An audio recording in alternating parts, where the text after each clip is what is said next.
বিশ্ব রাজনীতির মঞ্চে আবারও উত্তপ্ত যুক্তরাষ্ট্র ইরান সম্পর্ক। মার্কিন প্রেসিডেন্ট ডোনাল্ড ট্রাম্পের একটি বার্তায় তোলপাড় গোটা বিশ্ব। ইরানকে চরম হুঁশিয়ারি দিয়ে ট্রাম্প বলেছেন, সময় ফুরিয়ে আসছে, ঘড়ির কাঁটা দ্রুত এগুচ্ছে।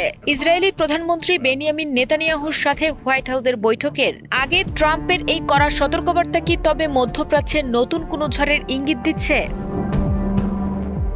গতকাল সামাজিক যোগাযোগ মাধ্যম ট্রুথ সোশ্যালে দেওয়া এক পোস্টে প্রেসিডেন্ট ট্রাম্প সরাসরি ইরানকে সতর্ক করে বলেন, তাদের দ্রুত সিদ্ধান্ত নিতে হবে, নয়তো ভবিষ্যতে ইরান বলতে আর কিছুই অবশিষ্ট থাকবে না। মূলত ইরানের পক্ষ থেকে পাঠানো সাম্প্রতিক একটি শান্তি প্রস্তাবকে অগ্রহণযোগ্য বলে উড়িয়ে দেওয়ার পরই ট্রাম্প এই কঠোর অবস্থান নেন। এর আগে গত এপ্রিলেও ইরানের গোটা সভ্যতা উড়িয়ে দেওয়ার হুমকি দিয়েছিলেন তিনি। ট্রাম্পের এবারের বার্তা মূলত তেহরানের উপর চাপ সৃষ্টি করে নিজেদের শর্তের আলোচনার টেবিলে আনার একটি চূড়ান্ত কৌশল বলে মনে করছেন বিশ্লেষকরা।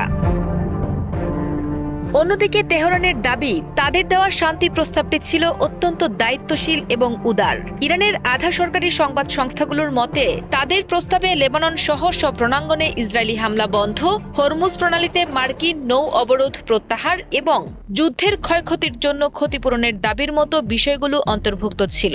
কিন্তু ওয়াশিংটন মনে করছে, ইরানের এই শর্তগুলো একপাক্ষিক। মার্কিন প্রশাসনের দাবি, ওয়াশিংটনের পক্ষ থেকে কোনো নমনীয়তার অভাব নয়, বরং তেহরানের অনড় মনোভাবই আলোচনার অচলাবস্থার জন্য দায়ী। এই সংঘাত নিরসনে ওয়াশিংটন পাল্টা 5টি কঠিন শর্ত জুড়ে দিয়েছে, যার মধ্যে উচ্চ সমৃদ্ধ ইউরেনিয়াম হস্তান্তর ও মাত্র একটি পারমাণবিক স্থাপনা সচল রাখার কথা বলা হয়েছে। তবে প্রেসিডেন্ট ট্রাম্প পারমাণবিক কর্মসূচির 20 বছরের জন্য স্থগিত রাখার প্রস্তাব মেনে নেওয়ার ইঙ্গিত দিয়েছেন, যা আলোচনার টেবিলে নতুন মোড় নিতে পারে। এই পদক্ষেপকে পারমাণবিক কর্মসূচি সম্পূর্ণ বন্ধের পরবর্তী কঠোর অবস্থান থেকে ওয়াশিংটনের কিছুটা নমনীয় হওয়ার আভাস হিসেবে দেখছেন বিশ্লেষকরা।